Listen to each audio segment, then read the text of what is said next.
नमस्कार विद्यार्थी मित्रांनो, मी अशोक पवार तुमचं सगळ्यांचं स्वागत करतो आपल्या वर्ल्ड ऑफ सायन्स म्हणजे सायन्स बाय अशोक पवार या ऑनलाईन प्लॅटफॉर्मवरती। विद्यार्थी मित्रांनो बघा, मी तुमच्यासाठी घेऊन आलेलो आहे मास्टर स्ट्रोक सिरीज मधला आज जो आहे 9वा भाग। कळाला का? 9th पार्ट घेऊन आलेला आहे। प्रत्येक टॉपिकचं एनालिसिस आपण एकदम चांगल्या प्रकारे करून घेतोय। विद्यार्थी मित्रांनो, आशा आहे की तुम्हाला या टॉपिकचा फायदा येणाऱ्या काळात होणारी राज्यसेवा पूर्व परीक्षा, संयुक्त पूर्व परीक्षा तसेच मुख्य परीक्षेसाठी 100% होणार आहे। व्यवस्थित प्रत्येक प्रश्नांचा एनालिसिस करतोय बघा। व्ह्यूज पण खूप चांगले येत आहेत, मुलांच्या प्रतिक्रिया पण खूप काय आहे सुंदर आहेत आणि हीच प्रतिक्रिया मला एनर्जी देण्याचं काम करत असते। का? कारण आपण जो कष्ट घेतो त्याचं कुठेतरी आउटपुट येत असल्यासारखं वाटतं। परंतु यूट्यूब चॅनलला सबस्क्रायबर जे आहेत ते कमी, म्हणजे जेवढं मुलं विद्यार्थी सबस्क्राइब करत नाहीत, तर एक रिक्वेस्ट आहे तुम्ही पण यूट्यूब चॅनलला सबस्क्राइब करा। आपल्या मित्र परिवाराला पण काय आहे यूट्यूब चॅनल बद्दल काय आवर्जून सांगा बघा आता। आणि टेलिग्राम चॅनलला सायन्स बाय अशोक पवार या टेलिग्राम चॅनलला याची PDF पण उपलब्ध आहे। शेवटच्या काळामध्ये हेच करा, नवीन काही वाचायची गरज नाही आहे। आता वेळ न घालवता 9व्या भागामध्ये आपण जाणार आहे। महत्त्वाचा टॉपिक असणारा पार्ट आहे ज्याच्यावर आयोगाने हमखास प्रश्न विचारलाय आणि जे आपण प्रश्न बघणार आहे ना भाऊ, त्या प्रश्नाच्या पॅटर्न नुसार तुम्हाला पेपरमध्ये येणाऱ्या काळात प्रश्न रिफ्लेक्ट होताना दिसेल। आज जो टॉपिक आहे तो टॉपिक कोणता आहे माहित आहे का? त्याला आपण प्रकाश म्हणत असतो, लाईट म्हणत असतो। डोळ्याचे काही प्रॉब्लेम्स, त्याच्या रिलेटेड असणारे डिसऑर्डर, त्याच्यावर आयोगाने अनेक वेळेस प्रश्न विचारलेत आणि तोच टॉपिक मी तुम्हाला आज कव्हर करून देणार आहे। चला वेळ न घालवता सगळ्यात पहिल्यांदा पहिला प्रश्न मी तुम्हाला सांगू इच्छितो की नेमकं कोणत्या प्रकारचा हा प्रश्न काय आहे असणार आहे हे आपल्याला समजणं गरजेचं आहे। आता बघा जर बघितलं पहिला क्वेश्चन काय आहे, सगळ्यात पहिल्यांदा डोळ्याच्या बाहुलीच्या लगत पाठीमागे असणारा पारदर्शक द्विबहिर्वक्र, कळालं का रे? बघा, द्विबहिर्वक्र स्फटिकमय भाग म्हणजे डॅश। द्विबहिर्वक्र याचा अर्थ काय आहे? By convex. कळाला का? याचा अर्थ काय आहे? बाय कॉन्व्हेक्स हा काय त्याचा अर्थ आहे हे आपल्याला समजणं गरजेचं आहे मित्रांनो।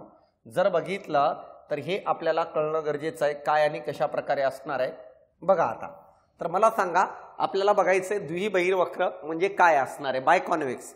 तर मित्रांनो माहित आहे का, या प्रश्नाचं उत्तर जर असेल तर या प्रश्नाचं उत्तर आहे भिंग। या प्रश्नाला आपण काय म्हणत असतो? तर या प्रश्नाला आपण म्हणत असतो लेन्स। तर लेन्स याचं उत्तर आहे, हे आपल्याला समजणं गरजेचं आहे।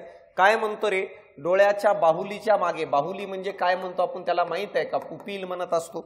बघा एकदा समजून घ्या की कशा प्रकारे असणार आहे, काय असणार आहे। येणाऱ्या काळात तुम्हाला ह्याच्यावर 100% प्रश्न काय आहे रिफ्लेक्ट होताना दिसणार आहे। कशा पद्धतीने असू शकतं उत्तर हे तुम्हाला समजणं गरजेचं आहे। आता बघा या ठिकाणी जर बघितलं तर काय असेल, कशा प्रकारे असणार आहे ते मी तुम्हाला सांगेल। मित्रांनो माहित आहे का, आपल्या डोळ्याच्या बाहेर अशा प्रकारे एक काय आहे पारदर्शक पडदा असतो। सगळ्यात बाहेर अशा प्रकारचा पारदर्शक पडदा असतो। या पडद्याच्या आतमध्ये अशा प्रकारे दोन्ही बाजूने अपारदर्शक अशी एक पट्टी असते, गोलाकार, आणि ह्याच्या आतमध्ये अशा प्रकारे आपला लेन्स असतो।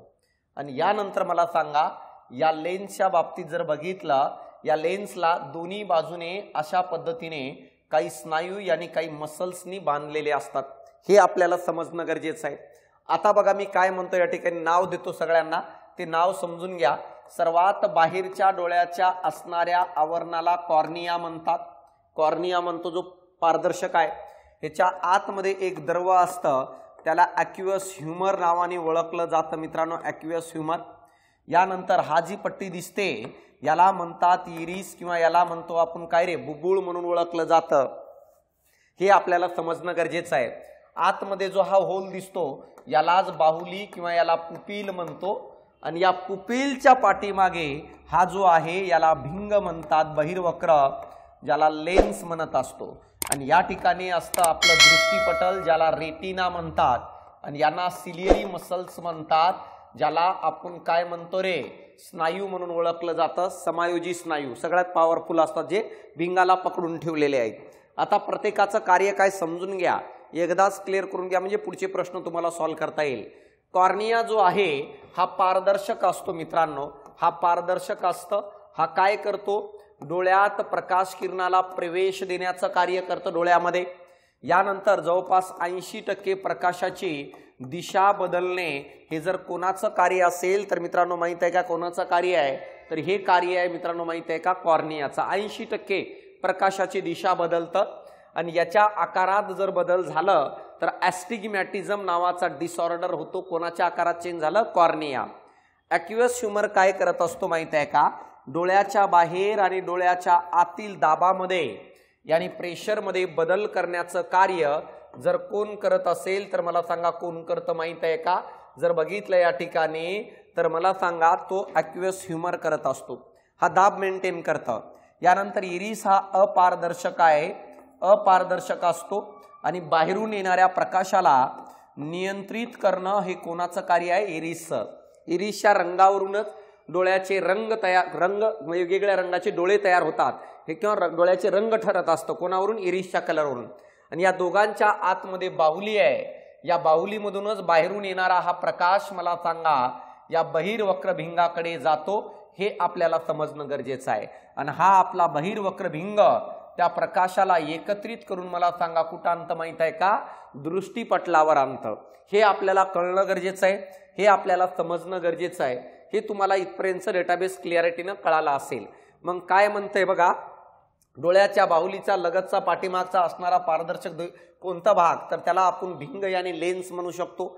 यानंतर जर बघितलं बुबुळ जो आहे याला इरिस म्हणत असतात, जो अपारदर्शक आहे ज्याच्यातून प्रकाश किरण जात नाही. हा बाहुलीचा व्यास नियंत्रित करतं आणि यानंतर प्रकाशाला किती आतमध्ये सोडायचं हे बुबुळाचं कार्य आहे. यानंतर दृष्टीपटल रेटिनावर प्रतिमा तयार होताना दिसते आपल्याला.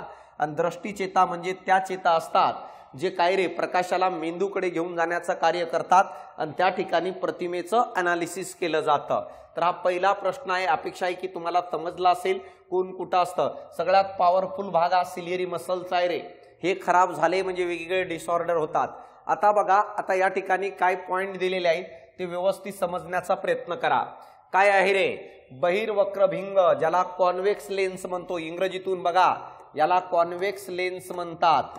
तर मला सांगा बहिर्वक्रभिंग हे त्यावर पडणाऱ्या प्रकाशाला अभिसारित करतात. अभिसारी म्हणजे काय रे, कॉन्व्हर्जन्स म्हणतो आपण त्याला, इंग्रजी शब्द याला कॉन्व्हर्जन्स म्हणतात, कळलं का. यानंतर बघा आंतरवक्रभिंग, आंतरवक्र म्हणजे कॉन्केव लेन्स, कॉन्केव लेन्स त्यावर पडणाऱ्या प्रकाशाला अपसारित करतात. अपसारितचा अर्थ आहे डायव्हर्जन्स, कळलं का, डायव्हर्जन्स. बहिर्वक्र आरसा यानी कॉन्व्हेक्स मिरर मुळे प्रकाशाचं अपसरण होतं, आंतरवक्र आरशामुळे प्रकाशाचे अभिसरण होतं. जेव्हा अशा प्रकारचे प्रश्न येतात तर मुलं शक्यतो कन्फ्यूज होतात का, कारण हे सगळ्या स्टेटमेंट एकसारख्या वाटल्यासारख्या आपल्याला वाटत असतात. मग बघा आता मी लोड घेऊ नका जोपर्यंत मी आहे, बघा मी तुम्हाला सांगतो काय असणार आहे. तर मित्रांनो माहित आहे का, जर बघितलं तर आपण दोन गटामध्ये वर्गीकरण करू शकतो. एक आहे आरसा ज्याला आपण काय म्हणतो रे, मिरर म्हणून ओळखलं जातं, आणि दुसरा आहे त्याला आपण म्हणत असतो भिंग, ज्याला आपण लेन्स म्हणत असतो. आरशाचे दोन प्रकार पडत असतात मित्रांनो. एक आहे त्याला आंतरवक्र म्हणत असतो आपण, ज्याला कॉन्केव, कळालं का, कॉन्केव मिरर म्हणतो. आणि दुसरा आहे त्याला बहिर्वक्र म्हणत असतो आपण, कळालं का, ज्याला आपण कॉन्व्हेक्स मिरर म्हणतो. आता बघा हा आंतरवक्र आरसा अशा प्रकारे असतं आणि या ठिकाणी काय रे वक्रतामध्ये या ठिकाणी नाभी आणि या ठिकाणी काय ध्रुव नावाची संकल्पना पॉइंट्स असतात. यामध्ये बघा ही उजवी बाजू असते आणि ही डावी बाजू असते. मित्रांनो माहित आहे का, आता डाव्या बाजूला आरशाच्या समोर वस्तू ठेवलेली आहे आंतरवक्र आरशामध्ये. इकडून येणारा जो प्रकाश आहे ना, अशा प्रकारे, कळाला का, इकडून येणारा जो प्रकाश आहे आणि मित्रांनो आरशावर पडल्यानंतर आरसा हा अपारदर्शक असतं, अट्रान्सपरंट असतं. तर आंतरवक्र आरसा त्या प्रकाशाला रिटर्न पाठवतो आणि रिटर्न पाठवत असताना अशा प्रकारे या आंतरवक्र आरशामध्ये या प्रकाशाला एकत्र आणण्याची क्षमता असते. मग जगातील ती वस्तू जी प्रकाशाला एकत्रित आणते त्याला अभिसारी म्हणतात रे. त्याला काय म्हणतात, अभिसारी, ज्याला आपण कॉन्व्हर्जन्स म्हणतो. मग आंतरवक्र आरसा प्रकाशाला एकत्र आणते म्हणून आंतरवक्र आरशाला अभिसारण म्हणू शकतो किंवा अभिसारी आरसा म्हणतो. बहिर्वक्र आरशाचं तसं नाही आहे. अशा प्रकारे हा बहिर्वक्र आरसा आहे या ठिकाणी पोल आहे, या ठिकाणी वक्रता मध्य आहे. आता बघा बहिर्वक्र आरशामध्ये जर अशा प्रकारे प्रकाश किरण जर आले तर हा पण डायव्हर्ट करतो, यानी काय करतो रे, रिटर्न पाठवतो. पण रिटर्न पाठवत असताना या चारही किरणाला तो एकत्र आणत नाही मित्रांनो. जसा हा पहिला किरणाला इकडे पाठवून देतो, दुसऱ्याला इकडे पाठवतो, तिसऱ्याला इकडे पाठवतो, चौथ्याला इकडे पाठवतं. तर अशा प्रकारे 1 2 3 आणि हे 4 हे परावर्तित किरण रिटर्न जात असताना डायव्हर्जन पोझिशन मध्ये जातात, विखुरले जाऊ राहिले. म्हणून या बहिर्वक्र आरशाला अपसारी आरसा म्हणून ओळखलं जातं. याला आपण डायव्हर्जन्स मिरर म्हणत असतो. सेम मला सांगा, भिंगाचे पण 2 प्रकार पडत असतात. एक भिंग जर बघितलं तर त्याला आपण बहिर्वक्र भिंग म्हणत असतो, ज्याला आपण काय रे, कॉन्व्हेक्स लेन्स म्हणतो. कॉन्व्हेक्स कळालं का, लेन्स म्हणून ओळखलं जातं. कॉन्व्हेक्स लेन्स कसा असतो माहित आहे का, या पॅटर्न नुसार दोन्ही बाजू बाहेर असतात. अशा प्रकारे आतून जाणारा हा मुख्य ऍक्सिस आहे, या ठिकाणी प्रकाशीय मध्य आहे, या ठिकाणी नाभी आहे. आता या बहिर्वक्र भिंगामध्ये अशा प्रकारे इकडून वस्तूवरून येणारे प्रकाश किरण जर आले ना तर हा बहिर्वक्र भिंग त्या प्रकाशाची दिशा बदलतो आणि दिशा बदलून मला सांगा अशा प्रकारे त्या प्रकाशाला एकत्र आणतं. म्हणून या बहिर्वक्र भिंगाला आपण अभिसारी म्हणतो, कारण अभिसारीचा अर्थ आहे एकत्र आणणे. आणि मित्रांनो माहित आहे का, दुसरं प्रकार जर बघितलं तर त्याला आपण म्हणत असतो आंतरवक्र भिंग, ज्याला आपण कॉन्केव लेन्स म्हणतो. कॉन्केव लेन्स मध्ये दोन्ही बाजू अशा पद्धतीने असतात रे, अशा प्रकारे कॉन्केव असतात आतमध्ये. अशा प्रकारे मुख्य अक्ष झाले. आता मला सांगा, कॉन्केव लेन्स मध्ये अशा प्रकारे जाणारे प्रकाश जे आहेत ना, या प्रकाशाला डायव्हर्ट करून काय रे, दुसरीकडे पाठवण्याचं कार्य कोण करत असतो, हो आंतरवक्र भिंग. मग बघा प्रकाश डायव्हर्ट होऊ राहिलं म्हणून या आंतरवक्र भिंगाला अपसारी म्हणतात. मग समजून घ्या, आंतरवक्र आरसा आणि बहिर्वक्र भिंग दोघांनाही अभिसारी, आणि यानंतर बहिर्वक्र आरसा आणि आंतरवक्र भिंग यांना अपसारी म्हणतात. तर हे आपल्याला कळणं गरजेचं आहे. मग बघा बहिर्वक्र भिंग त्यावर पडणाऱ्या प्रकाशाला अभिसारित करतं म्हणजे एकत्रित आणतं, हे विधान बरोबर आहे. बघा बहिर्वक्र भिंग प्रकाशाला एकत्रित आणू राहिलं, अभिसारित करू राहिलं, हे विधान बरोबर आहे. दुसरं, आंतरवक्र भिंग त्यावर पडणाऱ्या प्रकाशाला अपसारित करतं, डायव्हर्ट करतं. बघा तर मला सांगा, अपसारित करू राहिलं, डायव्हर्ट करू राहिलं आंतरवक्र भिंग, हे पण विधान बरोबर आहे. तिसरं बघा, बहिर्वक्र आरशामुळे प्रकाशाचे अपसरण होते, याने डायव्हर्जन होतं, विखुरलं जातं. मग बघा इथं बहिर्वक्र आरसा आहे, प्रकाशाचं अपसरण होऊ राहिलं, डायव्हर्जन होऊ राहिलं, हे विधान पण बरोबर आहे. आंतरवक्र आरशामुळे प्रकाशाचे अभिसारण होते, यानी काय रे, आंतरवक्र आरशामुळे प्रकाशाचं अभिसारण होतं, हे विधान बरोबर आहे, कारण प्रकाश एकत्र आणलं जातं. म्हणून सगळे विधान बरोबर आहे. म्हणून आपलं उत्तर काय यायला पाहिजे, आपलं उत्तर असायला पाहिजे चौथं. मित्रांनो हे तुम्हाला कळणं गरजेचं आहे, हे तुम्हाला समजणं गरजेचं आहे काय आणि कशा प्रकारे असणार आहे. जोपर्यंत कन्सेप्ट समजणार नाही ना भाऊ, किती वाचा काहीच फायदा होणार नाही. येणाऱ्या काळात तुम्हाला 100% ह्याचा फायदा व्हायला पाहिजे, काय आणि कशा प्रकारे असणार आहे.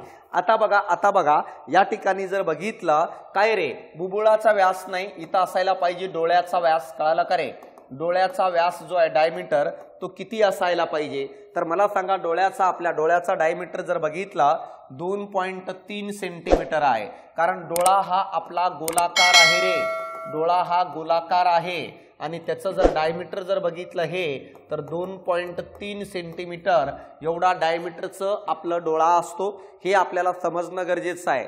आणि या डोळ्याला गोलाकार ठेवण्याची जबाबदारी कोणाकडे असते माहित आहे का, बघा या डोळ्याच्या डायग्रामकडे, या ठिकाणी एक काचब द्रव्य असतं. कळालं का रे, काचब द्रव्य असतं, हे आपल्याला समजणं गरजेचं आहे. आणि काचब द्रव्य मला सांगा डोळ्याला गोलाकार ठेवतो, ज्या कारणामुळे मला सांगा डोळ्याचा आकार काय असतो रे, जर बघितलं तर मित्रांनो माहित आहे का, जर बघितलं तर काय आहे, गोलाकार असतं. आता बघा या ठिकाणी मी तुम्हाला सांगू इच्छितो काय असेल. बघा आता नेक्स्ट क्वेश्चन काय आहे ते मी तुम्हाला या ठिकाणी सांगण्याचा प्रयत्न करतो. निरोगी डोळ्यासाठी डोळ्यातील स्नायू शिथिल असताना डोळ्याच्या भिंगाचे नाभी अंतर डॅश असते. या लेवलचे प्रश्न येणाऱ्या काळात तुम्हाला झटका देणारे असतात. आणि मित्रांनो माहित आहे का, झटका म्हणजे काय रे, एकदम शॉक देणारे असतात. आणि हे जो मास्टर स्ट्रोक सिरीज आहे तुमच्यासाठी शॉक ऑब्झर्वर ठेवणार आहे, म्हणजेच काय रे, तो सहन करण्याची कॅपॅबिलिटी देणार आहे. बघा आता निरोगी डोळ्यासाठी डोळ्यातील स्नायू शिथिल असताना म्हणतंय, शिथिल असताना डोळ्याच्या भिंगाचे नाभी अंतर डॅश असते. आता बघा मी तुम्हाला काय सांगतो व्यवस्थित लक्ष द्या. नाभी अंतर आणि फोकल लेंथ विचारलेला आहे मित्रांनो, माहित आहे का? या ठिकाणी व्यवस्थित लक्ष द्या. नैसर्गिक मानवी डोळा हा असा असणार आहे, असा असणार आहे. आता मला सांगा, जर बघितलं कधी कधी हा मानवी डोळा अशा पद्धतीने फुगीर बनून जातो मित्रांनो, माहित आहे का? फुगीर बनतो. आणि कधी कधी हा मानवी डोळा अशा पद्धतीने चपटा तयार होऊन जातो मित्रांनो. हे का होतं माहित आहे? जर तू एखादी वस्तू जवळून पाहत असेल ना भाऊ, कळाला का? बघा काय म्हणतो या ठिकाणी, कधी कधी हा डोळा काय म्हटलो मी, अशा प्रकारे काय रे, फुगीर बनून जातो. आता मला सांगा असं का होतं, हे आपल्याला कळणं गरजेचं आहे. ह्याचं असं होण्याचं कारण सांगतो बघा. म्हणजे कधी कधी आपला हा डोळा फुगीर बनतो, कधी डोळा म्हणजेच काय रे, हा चपटा बनतो. डोळा म्हणजे कोणतं? भिंग. भिंग हा नैसर्गिक आहे. आता बघा या भिंगाच्या दोन्ही बाजूला या भिंगाला पकडून ठेवलेल्या काही स्नायू असतात, कळालं का? त्याला सिलियरी मसल्स म्हणतात रे. त्याला काय म्हणतो आपण? सिलियरी मसल म्हणून ओळखलं जातं. व्यवस्थित लक्ष दे भाऊ. जर मला सांगा बलून पाण्याने भरलेलं आहे आणि त्या बलूनला दोन्ही बाजूने असं ताणून धरलेलं आहे आपण, जसं त्या बलूनला ताणून धरू, किती ताणून धरतो त्याच्यावर डिपेंड आहे बलून किती चपटा होणार आहे. किती मोकळं करू, किती सोडू त्याला मोकळं, तेवढं तो काय रे, फुगीर होणार आहे. आता बघा मी तेच म्हणतोय, भिंगाला चपटा करायचंय की फुगीर करायचंय हे डिपेंड आहे की दोन्ही बाजूने सिलियरी मसल्स या स्नायू जे असतात, समायोजी स्नायू, ते कशा पद्धतीने पकडलेले त्याच्यावर डिपेंड आहे. जर ताणून धरले तर मला सांगा भिंग चपटा बनेल.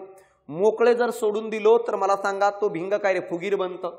मग भिंग फुगीर बनला ह्याचा अर्थ मला सांगा, हे जे सिलियरी मसल्स असतात ना भाऊ, सिलियरी मसल्स असतात, या सिलियरी मसल्स जर बघितलं तर काय रे, रिलॅक्स होतात, कळालं का? शिथिल होतात, रिलॅक्स होतात. आणि जेव्हा हे मोकळं सोडून देतात या वरच्या पकडलेल्या सिलियरी मसल्स, तर भिंग हा फुगीर बनतो. आणि भिंग फुगीर बनल्यामुळे मला सांगा भिंगाची पॉवर काय होते रे, वाढते. पॉवर वाढते आणि नाभीय अंतर कमी होतं. नाभीय अंतर काय होतं, कमी होतं मित्रांनो. आता हे आपल्याला कळणं गरजेचं आहे. म्हणजे याचा अर्थ म्हणजे डोळा जेव्हा फुगीर बनतं, कधी बनतं, सिलियरी मसल्स मोकळ्या झाल्या, मोकळं सोडून दिलं, रिलॅक्स झाल्या, तर त्यावेळेस भिंग फुगीर बनतं. भिंग फुगीर बनल्यामुळे त्याची पॉवर वाढते. पॉवर वाढते आणि पॉवर वाढल्यामुळं नाभी अंतर कमी होतं, कारण पॉवर आणि फोकल लेंथ एकमेकाच्या व्यस्त प्रमाणात असतं मित्रांनो. आता मी तुम्हाला प्रश्न विचारतो की सर हे फुगीर बनतं का? त्याचं कारण आहे मित्रांनो, माहित आहे का? जेव्हा एखादी वस्तू तुम्ही जवळून पाहता ना, एखादी वस्तू जेव्हा तुम्ही जवळून पाहता तर जवळच्या वस्तूवरून येणारा प्रकाश जो आपल्याकडे येतो ना, तो डायव्हर्जन पोझिशन मध्ये येतं मित्रांनो, दुरून येतं अशा प्रकारे. म्हणजेच काय रे, डायव्हर्जन पोझिशन मध्ये येतं, अशा प्रकारे येतं. आणि मला सांगा मग जवळची वस्तू पाहण्यासाठी जो प्रकाश आपल्या डोळ्याकडे येतो तर तो असं डायव्हर्जन पोझिशन मध्ये येतं, विखुरलेल्या अवस्थेत तो प्रकाश येतो. आणि त्यांना एकत्र आणण्यासाठी भिंगाची पॉवर वाढणं गरजेचं आहे. मग जेव्हा एखादा व्यक्ती जवळची वस्तू पाहतो, तू तुझ्या मोबाईल मध्ये पाहू राहिलं, त्यावेळेस तुझे सिलियरी मसल्स रिलॅक्स झालेले असतात, तुझा भिंग फुगीर झालेला असतो, अभिसारी शक्ती वाढलेली असते, नाभी अंतर कमी झालेलं असतं. आणि या कारणामुळं मला सांगा, जर बघितलं अशा वेळेस मग मला सांगा हे प्रकाश किरण राईट जागेवर पडतात आणि आपल्याला प्रतिमा दिसते. हे सगळं कधी घडतं, जर जवळची वस्तू पाहत असेल तर. हे चपटा कधी होतो माहित आहे का? तर मला सांगा जे सिलियरी मसल्स असतात ना, हे सिलियरी मसल्स जे असतात, ज्याला समायोजी स्नायू म्हणतो, हे अंकुंचन पावतात किंवा कॉन्ट्रॅक्ट करतात. आणि जेव्हा हे असे ताणले जातील वरती मला सांगा अशा पद्धतीने, तेव्हा मला सांगा हा काय बनून जाईल, चपटा बनतो. आणि डोळा असा चपटा कधी बनतं माहित आहे का? जर मला सांगा दूर अंतरावरून येणारे प्रकाश अशा प्रकारे जवळून येतात. म्हणजेच काय रे, दूर अंतरावरून येणारे प्रकाश जवळ जवळ येतात, असे हे दूर अंतरावरून येणारा वस्तूवरचा प्रकाश आहे. आणि याला एकत्र आणायला एवढी ताकद लागत नाही, म्हणून मला सांगा अशा वेळेस भिंग काय रे चपटा बनतो आणि अशा वेळेस ह्याची शक्ती जी असते ना पॉवर, ह्याची पॉवर काय होते कमी होते आणि पॉवर कमी झालं तर नाभीय अंतर ह्याचं वाढतं मित्रांनो, नाभीय अंतर काय होतं वाढतं, हे आपल्याला कळणं गरजेचं आहे। मग सर मानवी डोळा जास्तीत जास्त मॅक्झिमम किती अंतरापर्यंत नाभीय अंतर वाढवू शकतो, तर मॅक्झिमम मला सांगा मानवी डोळ्याचं नाभीय अंतर 2.5 सेंटीमीटर आहे, ह्याच्यापेक्षा जास्त नाभीय अंतर मानवी डोळा वाढवू शकत नाही मॅक्झिमम। सर कमीत कमी किती करू शकतो, कळालं का रे, कमीत कमी किती करू शकतो, तर मला सांगा इथं बघा नाभी अंतर कमी झालं तर मिनिमम मानवी डोळ्याचं नाभी अंतर किती करू शकतो, तर मला सांगा मिनिमम जर बघितलं 2.27 सेंटीमीटर एवढं कमीत कमी मला सांगा नाभी अंतर करू शकतं मानवी डोळा, ह्याच्यापेक्षा कमी नाभी अंतर मानवी डोळा करू शकत नाही। आणि जेव्हा मला सांगा मानवी डोळा 2.2 सेंटीमीटर नाभी अंतर निर्माण करतं त्यावेळेस कमीत कमी फक्त 25 सेंटीमीटर अंतरावरील वस्तू स्पष्ट पाहू शकतो, त्याच्यापेक्षा कमी अंतरावरील जर वस्तू पाहायची असेल ना, जसं मला सांगा आता या भिंगाचं नाभी अंतर किती 2.27 सेंटीमीटर आहे आणि वस्तू या प्रतिमा इथं तयार होऊ राहिली म्हणजे किती सेंटीमीटर आहे 25 सेंटीमीटर, त्याच्यापेक्षा कमी नाही करता येत का, कारण नाभी त्याच्यापेक्षा कमी अंतरावर वस्तू ठेवली असेल, जसं उदाहरणार्थ सांगतो वस्तू इथं आहे आणि वस्तूचा अंतर किती 25 सेंटीमीटर आहे, वस्तूचं अंतर 25 सेंटीमीटर असताना आपल्या भिंगाचं नाभी अंतर किती असायला पाहिजे 2.27 सेंटीमीटर, तेव्हा ती वस्तू आपल्याला स्पष्ट दिसेल। आता मी ठरवतो की वस्तू 25 नाही 20 सेंटीमीटर अंतरावर ठेवायची आहे, तर याचा अर्थ नाभी अंतर काय करावं लागेल आणखी कमी करावं लागेल भिंगाची पॉवर वाढवण्यासाठी, पण नाभी अंतर 2.27 सेंटीमीटर पेक्षा कमी होत नाही, म्हणून 25 सेंटीमीटर पेक्षा कमी अंतरावरील वस्तू पाहता येत नाही। सर जास्तीत जास्त किती अंतरावरील पाहता येईल, म्हणजे हे काय रे लघुत्तम अंतराचं, कळालं का, लघुत्तम जो काही वस्तूचा अंतर आहे त्याचं स्पष्ट दिसण्याचं डिस्टन्स आहे तो 25 सेंटीमीटर। सर जास्तीत जास्त किती अंतरापर्यंत, तर मला सांगा जास्तीत जास्त किती अंतरापर्यंत माणूस स्पष्ट बघू शकतो, तर जास्तीत जास्त इन्फिनिटी पर्यंत मित्रांनो। 2.5 सेंटीमीटर नाभी अंतर निर्माण केलं आपल्या भिंगाने, तर तू किती अंतरावरची वस्तू पाहू शकतोस, किती का सर किती भाऊ, बसल्या बसल्या तारे बघू राहिलास, ताऱ्याच्या पलीकडे काय बघतो आता दिवसा तारे बघतो का, 30 तारखेच्या नंतर दिसल दिवसा तारे, त्या तारे वेगळे असतात जर व्यवस्थित केलं नसेल, तर याचा अर्थ आता बघा तुम्हाला थोडंफार मेकॅनिझम कळाला असेल, वेळेचा अभाव असल्यामुळे सगळ्या गोष्टी सगळं पिक्चर क्लिअर करता येत नाही, ह्याच्यामध्ये जवळपास मी तुम्हाला सांगितलंय कटप्पाने बाहुबलीला का मारले, पण डिटेल सांगता येणार नाही वेळेचा अभाव आहे। मग बघा निरोगी डोळ्यातील स्नायू शिथिल असताना रिलॅक्स असताना डोळ्याच्या भिंगाचं नाभी अंतर किती रे 2.27 सेंटीमीटर म्हणजे तिसरं आहे। आणि जर मला सांगा इथं कॉन्ट्रॅक्ट आला असतं कळलं का रे, तर किती आलं असतं 2.5 सेंटीमीटर आलं असतं। आयोग विचारतं वस्तू जवळून बघताना डोळ्यात काय बदल पडणार, दुरून बघताना काय बदल पडणार, येणाऱ्या काळात तुम्हाला समजणं गरजेचं आहे। सुस्पष्ट दृष्टीचे लघुत्तम अंतर किती आहे रे, किती आहे सांगा, कमीत कमी अंतर 10 सेंटीमीटर 15 सेंटीमीटर 20 सेंटीमीटर, उत्तर काय आहे 25 सेंटीमीटर। 25 सेंटीमीटर वरील वस्तू पाहत असताना मानवी डोळ्याचं नाभीय अंतर कसं असायला पाहिजे, किती असायला पाहिजे 2.27 सेंटीमीटर। आणि एवढ्या जवळची वस्तू पाहत असताना आपले जे सिलियरी मसल्स असतात ना, मी आता सांगितलं तुम्हाला ते काय असतात रे, रिलॅक्स पोझिशन मध्ये असतात, भिंगाला मोकळं सोडलेलं असतं, म्हणून पाण्यात भरलेला बलून जसं डबरं होतं तसं भिंग डबरं होतं, याने आपला लेन्स जो आहे या केस मध्ये काय रे फुगीर बनतो मित्रांनो, आणि भिंगाची पॉवर काय होते वाढते। आणि म्हणून मला सांगा लघुत्तम अंतर 25 सेंटीमीटर, त्याच्यापेक्षा अलीकडची वस्तू स्पष्ट दिसत नाही का, कारण नाभी अंतर ह्याच्यापेक्षा कमी करता येत नाही मानवी डोळ्याला, कारण फुगीर बनून किती बनणार त्यालाही लिमिट आहे ना भाऊ। यानंतर बघा खालीलपैकी अचूक विधाने निवडा, म्हणजे बरोबर विधान निवडायचंय. निकट दृष्टिता, निकट दृष्टितेला मायोपिया म्हणतात रे भाऊ. नंतर म्हणू नको की सर तुम्ही मराठीतून घेतलं इंग्रजीतून सांगितलंच नाही. शब्द समजून घे. निकट दृष्टिता दोष असणाऱ्या डोळ्यासाठी ऋण शक्तीचा चष्मा वापरतात, यानी निगेटिव्ह पॉवरचा चष्मा वापरतात असं या ठिकाणी दिलेलं आहे. Negative power. दूरदृष्टितेला भाऊ हायपरमेट्रोपिया म्हणतात. हायपरमेट्रोपिया या दोषा असणाऱ्या डोळ्यासाठी धन शक्तीचा चष्मा असतो. निकट दृष्टिता व दूरदृष्टिता हे दोन्ही दोष असणाऱ्याला द्विनाभीय भिंगाच्या चष्माचा वापर करतात. एकदाच समजून घे भाऊ काय मॅटर आहे, कसं असणार आहे. मला सांगा, डोळ्याचा दोष दोन प्रकारचे. एक म्हणजे निकट दृष्टिता. निकट दृष्टिता त्याचं कारण सांगतो बघा, ज्याला आपण मायोपिया म्हणतो, मायोपिया. दुसरा आहे दूरदृष्टिता. दूरदृष्टिता ज्याला आपण काय रे हायपरमेट्रोपिया म्हणतात. मित्रांनो माहित आहे का, या ठिकाणी तुम्हाला कळणं गरजेचं आहे. काय बघा, व्यवस्थित समजून घ्या रे. मेकॅनिझमवर डिपेंड आहे. लाख वेळेस पाठ कर भाऊ, सगळे पुस्तक तोंड पाठ करून टाक, मार्क घेऊन टाक, सांगतो मी तुला. एवढं सोपं नाहीये. मेकॅनिझम कळणं गरजेचं आहे. पहिले विचारायचे जवळचं दिसणार दूरचं दिसणार. आता निकट दृष्टितामध्ये काय प्रॉब्लेम असतं रे मित्रांनो माहित आहे का, जवळचं स्पष्ट दिसतं, जवळचं स्पष्ट दिसतं, परंतु मला सांगा दूरचं दिसत नाही. अशा डिसऑर्डरला आपण काय म्हणतो, निकट दृष्टिता. बघा मी काय म्हणतो रे, जवळचं दिसतं परंतु दूरचं दिसत नाही. प्रॉब्लेम काय होतो माहित आहे का, या निकट दृष्टितामध्ये ज्याला हा डिसऑर्डर झाले ना, त्याचा भिंग अशा प्रकारे फुगीर बनून जातो. मित्रांनो का फुगीर बनत असेल रे, तर आता मला सांगा, त्याचा भिंग फुगीर बनतो, पुन्हा चपटा बनायला तयारच नसतो. का फुगीर बनतो, का फुगीर बनतो, कारण हे जे सिलियरी मसल्स असतात ना, हे जे स्नायू असतात, हे स्नायू रिलॅक्स पोझिशन मध्ये येऊन जातात, पुन्हा कॉन्ट्रॅक्ट व्हायला तयार होत नाही.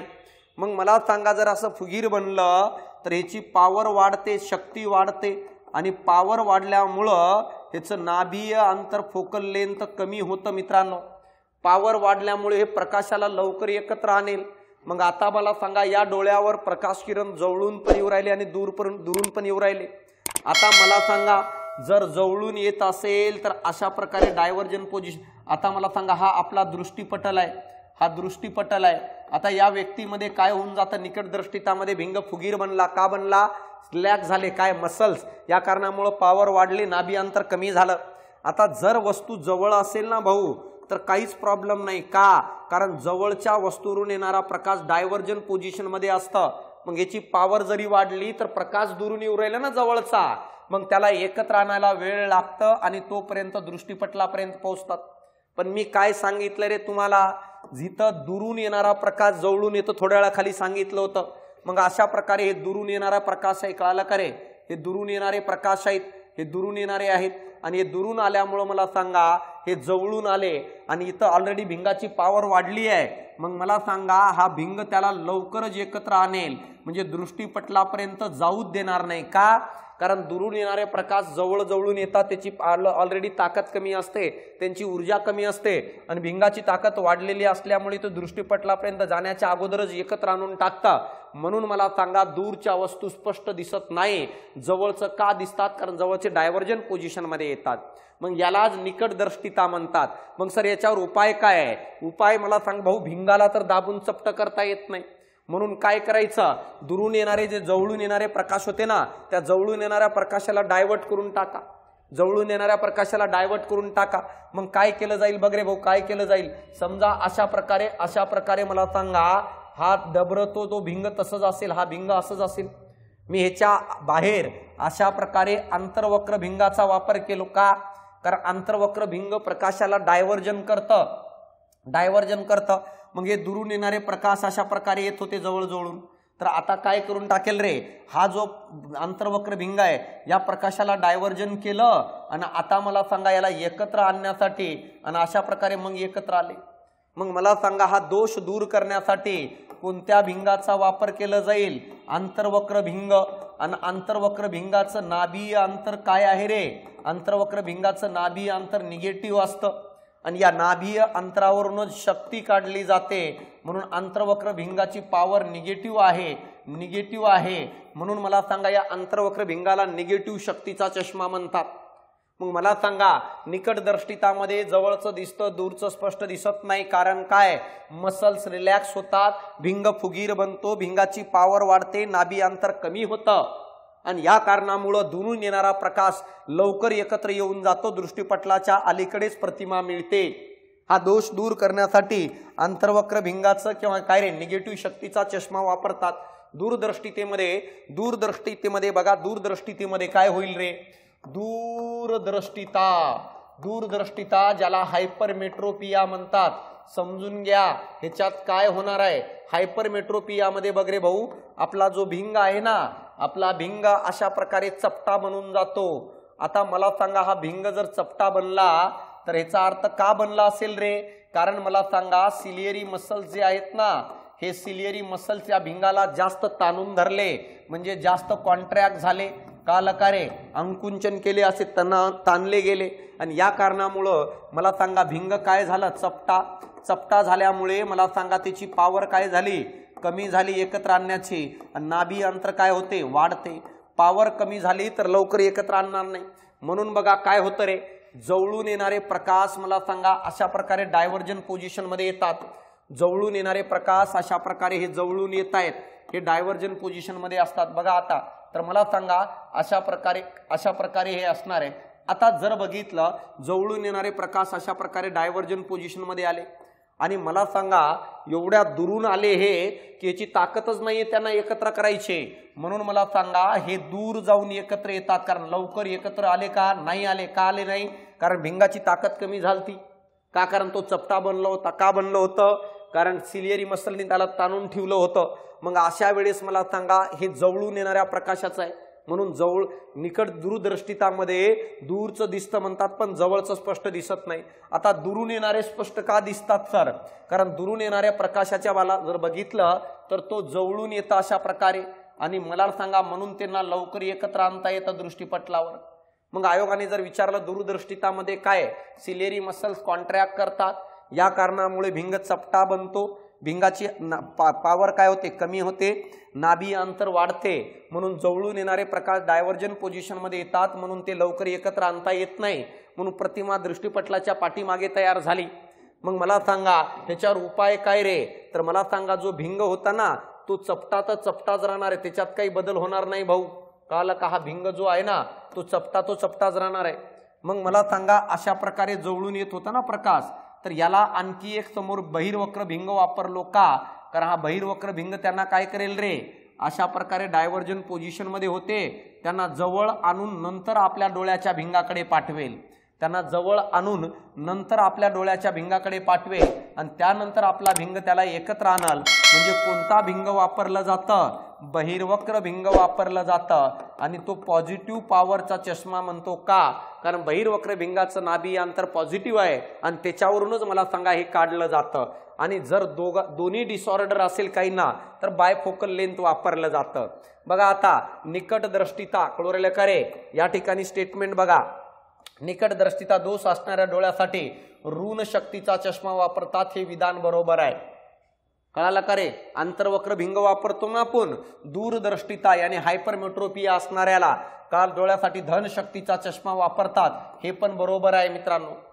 पॉझिटिव्ह पॉवर का? कारण बहिर्वक्र भिंग वापरतो. निकट दृष्टिता आणि दूरदृष्टिता दोन्ही दोष असणाऱ्याला बायफोकल लेंथ चष्मा वापरतात, हे विधान पण बरोबर आहे. म्हणून मला सांगा अचूक विधाने अ, ब आणि क असणार आहे. यानंतर बघा पुढील अयोग्य विधान निवडा. कळालं का रे? लघु दृष्टी आणि काय रे निकट दृष्टिता या दोषामध्ये जवळच्या वस्तू स्पष्टपणे दिसत नाही, हे विधान चुकीचं आहे. कारण निकट दृष्टितामध्ये जे नावात आहे ना ते दिसतं. लघु दृष्टिता म्हणजे काय? तुला साधं उदाहरण सांगतो. निकट दृष्टिता म्हणजे काय आहे त्याचं उदाहरण सांगतो. निकट दृष्टिता दोषामध्ये जवळच्या वस्तू स्पष्टपणे दिसत नाही असं सांगितलंय. बघा पण तू समजून घे भाऊ. निकट म्हणजे जवळचं दिसतं, जे नावात आहे. कळालं का? निकट म्हणजे जवळचं काय रे?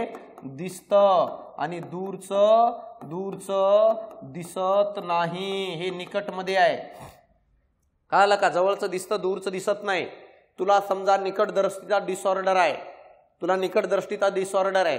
कॉलेजमध्ये असताना तुला कोणत्या तरी व्यक्तीने चिठ्ठी लिहून दिली, चिठ्ठीवर त्याच्या भावना प्रकट केल्या. चिठ्ठी लिहून दूर थांबला कोणीतरी चिठ्ठी तुझ्याकडे घेऊन आला, आता तुला निकट दृष्टिता होतं, मग तू चिठ्ठी वाचून बघितला तर तुला चिठ्ठी वाचता आलं का? कारण जवळचं दिसत होतं सगळं, पण जो चिठ्ठी लिहून देणारा तो लांब होता, त्याच्याकडे बघितलं तर अंधुक दिसायला लागलं, तुला कळना चिठ्ठी कुणी लिहून दिली. तर हे तुला निकट दृष्टिता. दूरदृष्टितेमध्ये ह्याच्या विरुद्ध आहे. हायपरमेट्रोपियामध्ये दूरचं दिसतं कळलं का आणि जवळचं दिसत नाही. ह्याच्यात उलट आहे भाऊ. तुला एखाद्याने चिठ्ठी लिहून दिली, कुणी चिठ्ठी लिहून देऊ राहिलं, लांब थांबले ते दिसतंय, पण चिठ्ठीत काय लिहिले ते वाचता येत नाही का? कारण तुला जवळचं दिसना. म्हणजे तुला कोणता डिसऑर्डर आहे? दूरदृष्टिता. मग मला सांगा, या ठिकाणी पहिलं विधान चुकीचं आहे, कारण लघुदृष्टितामध्ये जवळच्या वस्तू दिसत नाही म्हणतात, हे चुकीचे आहे. दिसतात. दूरदृष्टितामध्ये मला सांगा जवळच्या स्पष्टपणे दिसतात, हे विधान चुकीचं आहे. उलट केले रे. दूरदृष्टितामध्ये दूरचं दिसतं, पण हे पण विधान चुकीचं आहे, हे पण विधान चुकीचं आहे. लघुदृष्टिता दोष दूर करण्यासाठी अंतर्वक्र भिंगाचा चष्मा वापरतात, हे विधान बरोबर आहे मायोपियासाठी. यानंतर दूरदृष्टिता हा दोष दूर करण्यासाठी बहिर्वक्र भिंगाचा वापर करतात, हे विधान पण बरोबर आहे. क आणि ड बरोबर आहे. तर मला सांगा क आणि ड कुठे रे बाळांनो? तर मला सांगा चौथा आहे. यानंतर बघा एक ॲडव्हर्टाईजचा पार्ट आहे. सगळ्यांना रिक्वेस्ट आहे, आपल्या मित्र परिवाराला सगळ्यांना सांगा, ज्या कोणत्याही विद्यार्थ्याला विज्ञानमध्ये अडचण असेल, समजायला अडचण असेल, काही असेल, शून्यापासून 0 पासून चालू केलेली बॅच आहे भाऊ. जर सब्जेक्ट नाही बनला ना, 1000 पटीने फीस रिटर्न करेल. फक्त तुम्ही एकदा डेमो बघा, कारण ते भावनिकली कळणं गरजेचं आहे, ते फिलिंग समजणं गरजेचं आहे सब्जेक्टची, जसं बाकीच्या सब्जेक्टची समजता. तर तुमच्यासाठी मी बॅच घेऊन आलेलो आहे. पूर्व आणि मुख्यची फाउंडेशन बॅच आहे, त्याच्यानंतर पूर्व परीक्षेची पण फाउंडेशन बॅच आहे फक्त. आणि ह्याच्या व्यतिरिक्त मला सांगा टेक्नॉलॉजीच्या पण बॅचेस आहेत, मेन्सच्या, इन्व्हायरमेंटच्या पण बॅचेस आहेत आपल्याकडे कळलं का रे. पण सध्याच्या घडीला तुमच्यासाठी एक खास बॅच घेऊन आलेला आहे, तो म्हणजे काय रे? 1 day revision batch. 1 day revision batch 249 रुपये मध्ये घेऊन आलेलो फक्त. अरे 249 मध्ये विज्ञान सारखा कठीण सब्जेक्ट बनवून देणार आहे. तर यासाठी ऍप्लिकेशन डाउनलोड करा, science by Ashok Pawar, play स्टोअरवर. त्यानंतर iOS साठी पण उपलब्ध आहे, गुगल स्टोअरवर पण काय रे उपलब्ध आहे. याच नावाने सायन्स बाय अशोक पवार हे लोगो असणारा. काही अडचण असेल तर खाली दिलेल्या नंबरवर कॉन्टॅक्ट करून तुम्ही तुमचं निराकरण करू शकता. सब्जेक्ट बनणार ही माझी गॅरंटी आहे. क्वेश्चनच्या स्वरूपात आपण असं घेतो तर सब्जेक्ट कसं घेत असेल. यानंतर बघा 8व्या नंबरचा प्रश्न टेलिग्राम चॅनलला सगळ्या नोट्स टाकलेले, ते एकदा बघून घ्या काय असेल. बघा आता काय आहे विधान अ काय आहे. बघा विधान अ काय आहे, 8व्या नंबरचा प्रश्न आहे. बघा विधान अ, कमी नाभी अंतर असणाऱ्या एका बहिर्वक्र भिंग साधा सूक्ष्मदर्शी म्हणून वापरता येऊ शकतो, हे विधान बरोबर आहे. कमी नाभी अंतर म्हणजे पॉवर जास्त, आणि कमी नाभी अंतर म्हणजे पॉवर जास्त, आणि पॉवर जास्त म्हणजे ह्याचा अर्थ मला सांगा वस्तूला एकदम झूम केलं जाईल, वस्तू स्पष्ट दिसेल आपल्याला, म्हणून पहिलं विधान बरोबर आहे. बघा संयुक्त सूक्ष्मदर्शी म्हणजे काय रे? याला कंपाऊंड मायक्रोस्कोप म्हणतात. कंपाऊंड मायक्रोस्कोप म्हणतात. ह्याच्यामध्ये एक पेक्षा जास्त कालकारे बहिर्वक्र भिंगाचा वापर करतात. एक पेक्षा जास्त बहिर्वक्र भिंगाचा वापर करतात. तयार करण्यासाठी आंतरवक्र कळालं का रे? आंतरवक्र आणि बहिर्वक्र या भिंगाचा वापर होतो. हे विधान चुकीचं आहे, कारण बहिर्वक्र भिंगाचा वापर होतो एक पेक्षा जास्त. हे दोन्हींचं एकत्रित नाही होत, म्हणून हे विधान चुकीचं आहे. म्हणून चला उत्तर सांगा, पहिलं आहे अ बरोबर आहे. हे आपल्याला समजणं गरजेचं आहे, आपल्याला कळणं गरजेचं आहे. यानंतर बघा खालीलपैकी अयोग्य विधाने निवडारे. चुकीचं विधाने बघा, घड्याळ दुरुस्त करणारे संयुक्त सूक्ष्मदर्शीचा उपयोग करतात. विधान चुकीचं आहे, कारण घड्याळ दुरुस्त करणारे हा काय करतात रे? दूरदर्शीचा उपयोग करतात. दूरदर्शी कळलं का? जवळचं नाही, दूरदर्शी. आणि पेशी किंवा मला सांगा सूक्ष्मजीव यांच्या निरीक्षणासाठी मायक्रोस्कोप वापरतात. कळलं का रे? सूक्ष्मदर्शी उलट केलेलं आहे, म्हणून दोन्ही विधान चुकीचं आहे. मग मला सांगा उत्तर काय रे? ए आणि ब दोन्ही आहे, कारण की चुकीचं विधान निवडायचं होतं. उलट केलेलं आहे, कोणाचा उपयोग कुठं करणार आहे हे उलट केलेलं आहे, समजणं गरजेचं आहे. खालीलपैकी योग्य पर्याय निवडा. बघा वेगवेगळ्या माध्यमामध्ये प्रकाशाचा वेग वेगवेगळा असतो. प्रकाश किरण एका माध्यमातून दुसऱ्या माध्यमात जाताना त्याची दिशा बदलतात. मित्रांनो माहित आहे का, प्रकाशाच्याच बाबतीत नाहीये, जगातील कोणतीही गतिमान वस्तू जेव्हा बघतो ना आपण, तर मला सांगा गतिमान वस्तू जगातील कोणतीही जर असेल त्याच्या वेगात जर बदल पडत असेल ना तर मित्रांनो माहित आहे का 100% त्याच्या दिशेत बदल पडतं रे। हे नियम लागू आहे सगळ्यांना। तू टू व्हीलर वरून जाऊ राहिला 150च्या स्पीडने, तुला टर्न करायचे, दिशा बदलायची, वेगात बदल करावा लागेल ना रे। वेगात बदल न करता दिशेत बदल कर बर होतंय का? नाही होत। म्हणून मला सांगा प्रकाश पण एक गतिमान काय रे ऊर्जा आहे आणि जेव्हा प्रकाश एका माध्यमातून दुसऱ्या माध्यमात प्रवेश करतो ना त्यावेळेस त्या प्रकाशाच्या वेगात बदल पडतं। म्हणून बघा वेगवेगळ्या माध्यमामध्ये प्रकाशाचा वेग वेगवेगळा असतो, हे विधान बरोबर आहे। सर्वात जास्त वेग प्रकाशाच्या व्हॅक्यूम मध्ये 3×10⁸ प्रकाश किरण एका माध्यमातून दुसऱ्या माध्यमात जाताना त्याची दिशा बदलतो का? कारण मला सांगा प्रकाश किरण काय रे आपल्या वेगात बदल करतं म्हणून दिशा बदलतं। म्हणून उत्तर तिसरा असेल अ आणि ब दोन्ही बरोबर आणि अ विधान हे ब चे योग्य कारण आहे। हे कळणं गरजेचं आहे मित्रांनो। यानंतर बघा प्रकाश किरण विरल माध्यमातून घन माध्यमाकडे जाताना तो स्तंभिकेकडे झुकतो। प्रकाश किरण घन माध्यमातून विरल माध्यमाकडे जाताना स्तंभिकेपासून दूर जातो। काय मॅटर आहे सर? मॅटर काय नाही बघा, मी सांगतो फक्त तुला समजायला पाहिजे। हा काय रे काच आहे, हा काच आहे आणि मला सांगा या काचावर जर बघितलं हा विरल माध्यम आहे आणि काच ही घन माध्यम आहे आणि जेव्हा मला सांगा या काचेकडे अशा प्रकारे प्रकाश किरण येतो कोणा विरल माध्यमातून घन माध्यमात आणि इथून लंब दिशेने काढलेल्या रेषेला आपण नॉर्मल म्हणतो किंवा स्तंभिका म्हणतो। जेव्हा प्रकाश किरण विरल मधून घन मध्ये जातो तर दिशा बदलणार कारण वेगात बदल पडतं, पण दिशा बदलत असताना तो अशा प्रकारे स्तंभिकेकडे झुकतो। म्हणून पहिलं विधान बरोबर आहे, प्रकाश किरण विरल माध्यमातून घन माध्यमात जाताना स्तंभिकेकडे झुकतो, नॉर्मल कडे झुकतो दिसत असेल। आता बघा इथं बघा हा घन माध्यम आहे, हा विरल माध्यम आहे। आता घन माध्यमातून विरल माध्यमात जाणार आहे आणि परपेंडिक्युलर काढलेली रेषा याला नॉर्मल म्हणतात, पण इथं घनमधून विरलमध्ये जात असताना हा प्रकाश किरण असा दूर जातो। म्हणून जेव्हा घनमधून विरलमध्ये जातं तर मला सांगा प्रकाश किरण स्तंभिकेपासून दूर झुकतो। हे दोन्ही विधान बरोबर आहे, तर मला सांगा उत्तर काय असेल रे तिसरं। तर हे कळणं गरजेचं आहे कोणत्या माध्यमातून कोणत्या माध्यमात येऊ राहिलं कसं असणार आहे। यानंतर बघा अंतर्वक्र आरशासमोर 60 सेंटीमीटर अंतरावर ठेवलेल्या वस्तूची वास्तवाने कळलं का प्रतिमा आरशापासून 20 सेंटीमीटर अंतरावर तयार होते, तर आरशाचं नाभी अंतर काढा। बघा काय काय दिले आपल्याला। सर्वात पहिलं मला सांगा अंतर्वक्र आरशासमोर 60 सेंटीमीटर अंतरावर यू दिले -60 कारण की अंतर्वक्र आरशामध्ये वस्तूचा अंतर निगेटिव्ह घेतात कारण की डाव्या बाजूला ठेवतो। वास्तव आणि उलटी प्रतिमा खरी वस्तूची वास्तव प्रतिमा आरशापासून 20 सेंटीमीटर अंतरावर तयार होते, तर v = -20 सेंटीमीटर का रे? कारण मला सांगा वास्तव प्रतिमा डाव्या बाजूला तयार होत असते, डाव्या बाजूचे सर्व अंतर निगेटिव्ह मोजतात आणि आपल्याला विचारले नाभी अंतर काय आहे, तर 1/f = 1/v + 1/u हा अंतर्वक्र आरशाचा सूत्र आहे। 1/f = 1/v किती आहे रे -20 कळलं का? आणि मला सांगा प्लस 1/u किती -60। तर बघा आता काय होईल रे, तर मला सांगा 1/f = 1/20 कळलं का -1/60। आता बघा इथं छेद समान करा, इथं 3 नी मल्टिप्लाय, इथं 3 नी मल्टिप्लाय। 1/f = -3/60 -1/60 छेद समान करा।